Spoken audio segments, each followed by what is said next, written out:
là dans l'immédiat. Cet anniversaire, il fait parler de lui parce qu'il y a des polémiques, notamment autour de la venue de Benjamin Netanyahou à Londres. Tout d'abord autour de ce dîner qui va célébrer ce centenaire. Il y aura un grand absent, c'est le chef du parti travailliste, Corbyn. Oui, alors Jeremy Corbyn, ce n'est pas la première fois qu'il se fait remarquer avec ses prises de position radicales, mais le fait de boycotter, bien qu'il ne l'ait pas dit officiellement, ce dîner, on dit long sur la radicalisation du Parti travailliste, ou plutôt sous sa direction, de Corbyn et de son entourage. On parle d'une extrême gauche à la direction du Parti travailliste. Oui, c'est-à-dire que lui, en fait, il s'est fait élire grâce à ce système de primaire ouverte dans lequel n'importe qui pouvait voter. Donc il a fait venir un nombre énorme de votants. Et c'est comme ça qu'un candidat qui à l'époque était considéré comme n'ayant aucune chance de se faire élire, et finalement est arrivé à la tête du Parti travailliste. Mais il a des positions radicales sur tous les sujets, également sur les questions économiques, son admiration pour Hugo Chavez. Enfin, c'est un peu comme Mélenchon en France, si vous voulez, sauf que Corbyn est à la tête du Parti travailliste, et que vu la faiblesse des conservateurs en ce moment, la possibilité qu'il devienne Premier ministre de Grande-Bretagne n'est pas du tout à exclure. Oui, mais c'est tout de même inquiétant, ou en tout cas à prendre en considération pour Israël, d'autant plus que Benjamin Netanyahou devrait être accueilli également par des manifestations en Grande-Bretagne et qu'on parle de beaucoup d'incidents antisémites, notamment aussi au sein de ce parti travailliste. Oui, alors il y a eu donc ce scandale de l'antisémitisme au parti travailliste. Alors Jeremy Corbyn a établi une commission pour mettre les choses au clair, et en réalité il a essayé de cacher les choses et de dire qu'il n'y a pas de problème au Parti travailliste. Il y a un véritable problème d'antisémitisme au parti travailliste, qui a ses sources, comme dans le reste de l'Europe, à la fois de la mouvance extrême gauche antisioniste, mais également de l'antisémitisme musulman radical. Cela aussi, il faut bien le dire. Donc ça, c'est au Parti travailliste.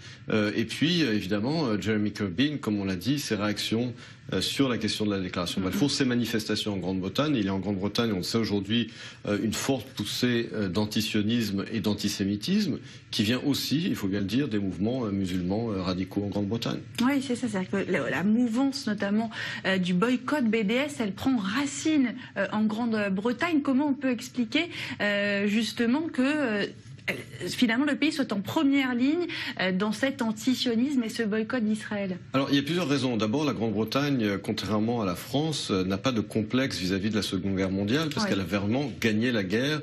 Elle s'est battue jusqu'au bout et en toute la ligne contre les nazis. Donc elle n'a jamais eu cette espèce de complexe qu'ont d'autres pays qui ont échoué pendant la Deuxième Guerre mondiale, comme la France par exemple. Deuxièmement, la Grande-Bretagne, je vous rappelle, a quand même été humiliée au bout du compte par le mouvement sioniste, puisqu'elle s'est opposée au plan de partage de l'ONU. Elle a armé les pays arabes et la Ligue arabe, en particulier la Jordanie, le royaume hachémite de Jordanie, qui s'est battu contre Israël en 1948.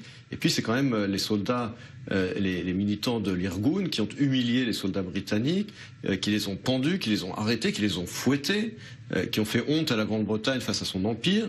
Et la Grande-Bretagne est partie la queue entre les jambes en 1948. Elle n'a jamais enfin, il y a une espèce d'humiliation historique qui reste dans la conscience collective en Grande-Bretagne. Il faut bien comprendre que l'Irgun, par exemple, en Grande-Bretagne dans les années 40, c'était vraiment l'ennemi public numéro 1.